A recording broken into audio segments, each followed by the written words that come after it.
Para saudara yang terkasih, selamat Minggu Paskah kelima. Tema renungan kita, kalau mau dunia tahu kamu Kristen, kasih kuncinya.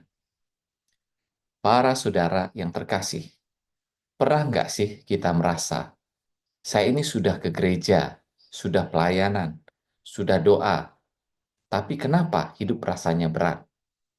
Atau kita lihat orang lain yang hidupnya jauh dari Tuhan, kok kelihatan lebih mulus?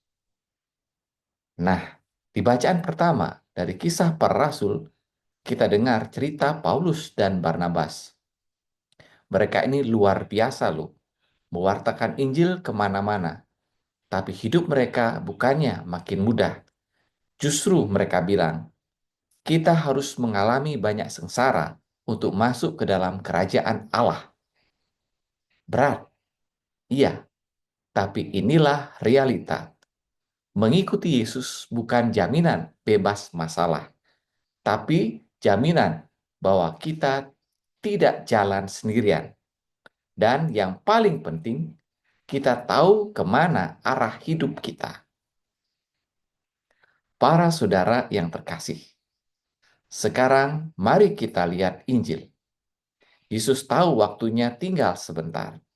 Dia nggak kasih wejangan panjang lebar, tapi dia kasih satu kalimat, sederhana yang sangat dalam. Aku memberikan perintah baru kepada kamu, supaya kamu saling mengasihi. Nah, perhatikan kata-katanya. Perintah, bukan saran. Dan bukan kasih asal-asalan, tapi kasih seperti Yesus telah mengasihi kita. Artinya, bagaimana? Bukan kasih karena dia baik ke saya.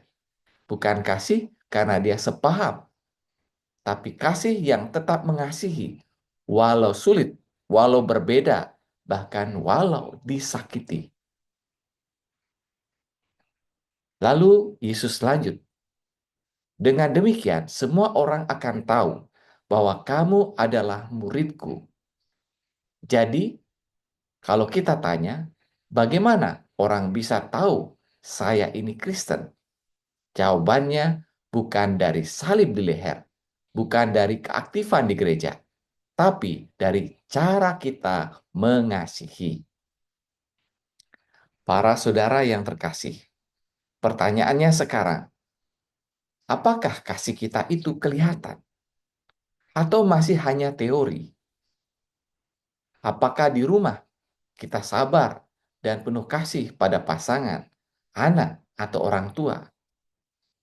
Di kantor, apakah kita jujur dan tidak suka menusuk dari belakang?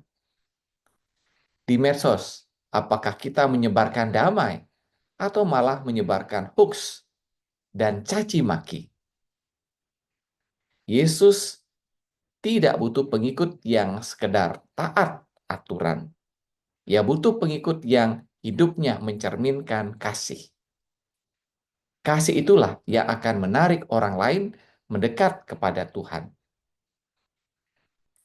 Para saudara yang terkasih, hari ini Tuhan panggil kita untuk kasih yang konkret, kasih yang sabar saat macet, kasih yang mengampuni walau disakiti, kasih yang mau mendengarkan bukan hanya bicara. Kalau dunia melihat kasih itu dalam hidup kita, barulah mereka percaya bahwa Yesus hidup. Mari kita hidup dengan kasih, bukan karena mudah, tapi karena Yesus lebih dulu mengasihi kita. Tuhan memberkati.